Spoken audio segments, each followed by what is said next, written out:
I thought I'd give you a little bit of an update on my no-dig bed that I did a video on ages ago. I'm totally happy I did it. And the reason I'm really happy I did it is because it's been a huge learning lesson. And the only way learning gardening is to make mistakes. And something I've learnt, I made my own soil and made it for free, all stuff from the property. But what I went and did straight away is planted in it.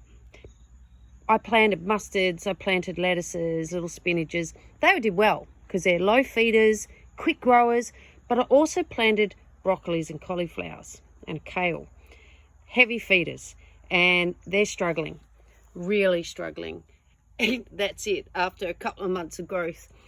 So my lesson learned here is what I should have done is what I'm doing here now, and I've learnt on this no-dig bed.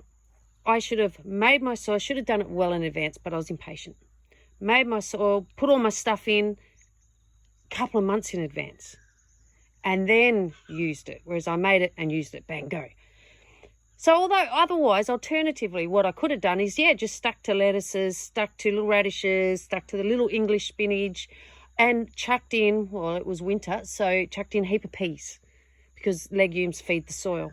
So that's what I could have done. So what I'm doing to fix this now, and I've planted onions, and it's like, oh, bloody hell, I actually want to use this space now. I want to build up more and put even more compost on it. But onions are so slow growing. So I'm actually going to transplant them. They're not too big.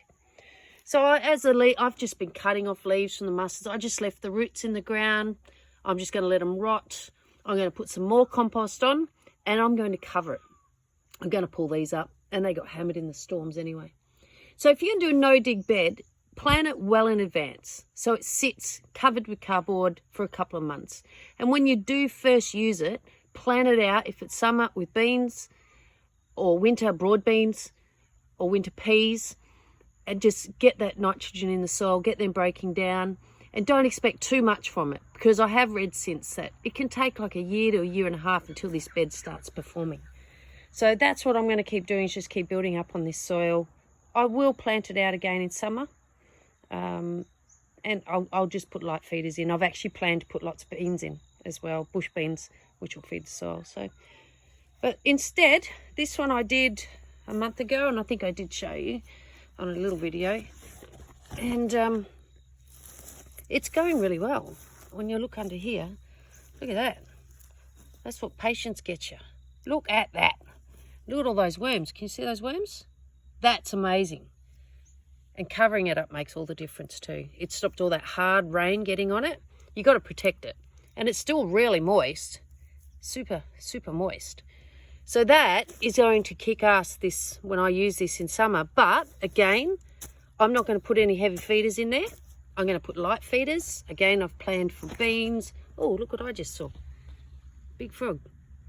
Again, I'm just going to put beans. I'm going to put some flowers in there for pollinators, and just not expect too much from the bed. And by this time, and by next summer, this is going to be a kick-ass bed. I'll just keep putting amendments on, add a bit more compost. And I reckon this bed's going to perform really well. Just got to do a little bit more work on this one. Alrighty. Happy gardening.